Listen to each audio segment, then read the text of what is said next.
Dan pemirsa, gagasan-gagasan seperti apa yang harusnya muncul dalam debat Capres ketiga yang akan menyoroti soal pertahanan, keamanan, hubungan internasional, dan geopolitik. Kita akan langsung membahasnya bersama dengan pakar hukum internasional Profesor Hikmahanto Yuwana. Selamat sore, Prof. Hikmah. Selamat sore, apa kabar? Selamat tahun baru. Kabar baik, Prof. Hikmah. Salam sehat. Terima kasih telah meluangkan waktu untuk bergabung bersama kami. Prof. Hikmah, langsung saja saya to the point. Apa menurut Anda yang harus menjadi perhatian dalam debat ketiga Capres nanti, khususnya terkait dengan hubungan internasional dan juga geopolitik? Intinya adalah implementasi politik luar negeri bebas aktif. Bagaimana para calon presiden menyampaikan visi mereka terkait dengan masalah ini dalam dinamika geopolitik yang ada dan dalam dinamika kepentingan nasional Indonesia. Ini yang sangat penting. Misalnya saja kita tahu ada kompetisi antara Amerika Serikat dengan China. Bagaimana mengelola dua hal ini sementara kita punya tanda kutip manfaat, kita bisa mendapatkan manfaat dari China berupa investor, berupa pinjaman, sementara dari Amerika Serikat berkaitan dengan alutsista dan lain sebagainya. Demikian juga isu yang terkait dengan perang di Ukraina dan baru-baru ini perang yang ada di Gaza. Ini pun berkaitan dengan politik luar negeri bebas aktif. Presiden Jokowi sudah menjalankan politik luar negeri bebas aktif, yaitu bahwa semua adalah teman. Kita bisa bekerja sama dengan mereka semua. Tapi sampai pada titik di mana kepentingan nasional kita dicederai, maka kita akan berhadapan-hadapan. Lalu beliau juga mengatakan bahwa semua adalah teman. Tetapi ketika ada isu-isu yang memanggil kita untuk hal yang bersifat kemanusiaan, maka Presiden akan melakukan berbagai upaya, misalnya untuk penghentian serangan oleh Rusia ke Ukraina, serangan oleh Israel ke Gaza, dengan cara beliau. Nah, ini yang tentu kita akan dengarkan dari para calon presiden. Belum lagi berkaitan dengan para pendatang gelap Rohingya, ya. Karena pendatang ini kan sebenarnya bukan dari Myanmar, bukan dari Rakhine, tetapi dari Cox's Bazar, di mana ini adalah tempat penampungan dari UNHCR bekerjasama dengan pemerintah Bangladesh. Nah, ini sudah ada jutaan orang di sana.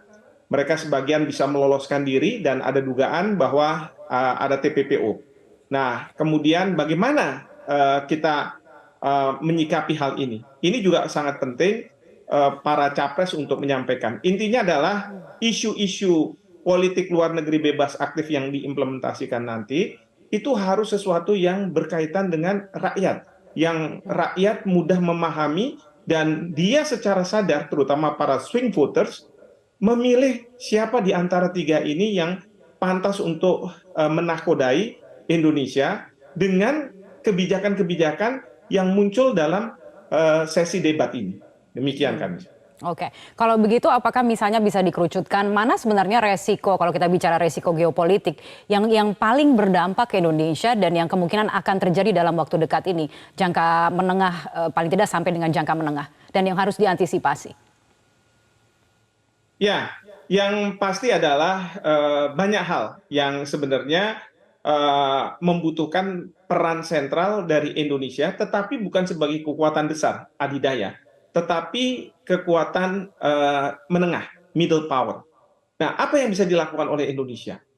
Ini yang kita harus dengar nantinya dari para calon presiden, menyampaikan visi mereka. Ya. Seperti saya katakan tadi, kita ingin mendengar visinya seperti apa dan bagaimana kepentingan nasional dibawa.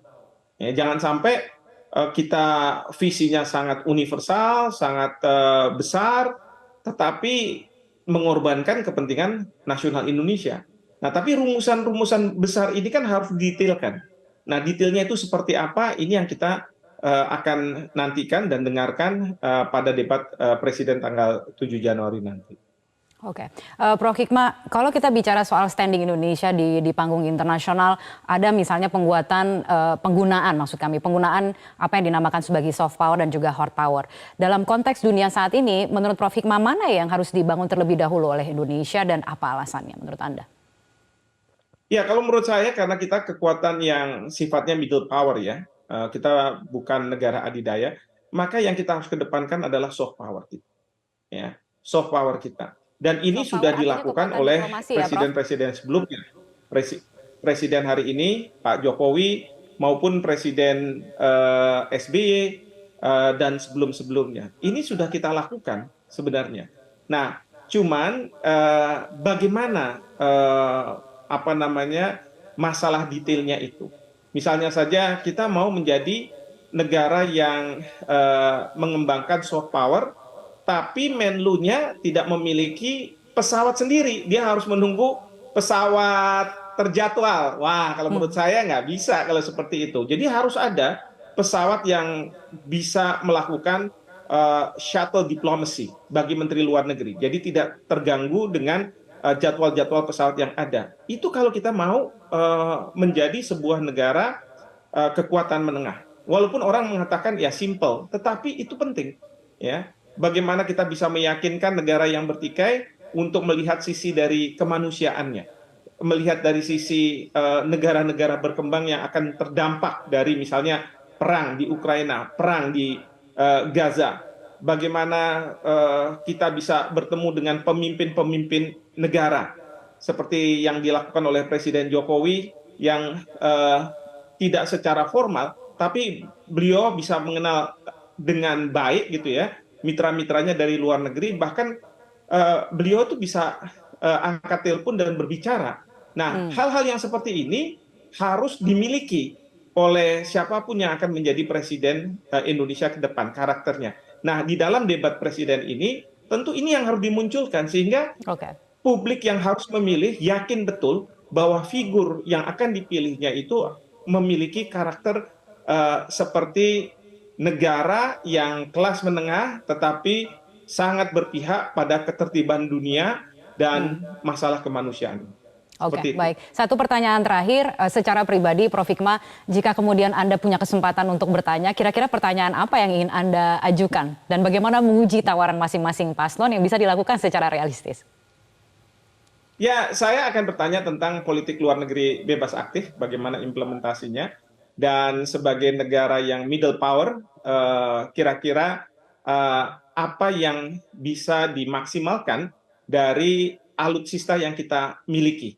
Karena ini berkorelasi erat antara politik luar negeri bebas aktif, lalu dengan sistem pertahanan kita yang kita miliki. Sehingga dalam konteks geopolitik, kita harus punya standpoint tertentu, tidak ikut dari negara-negara besar yang ada. Mungkin isu seperti itu yang ingin saya tanyakan dan ingin saya dengar dari calon presiden.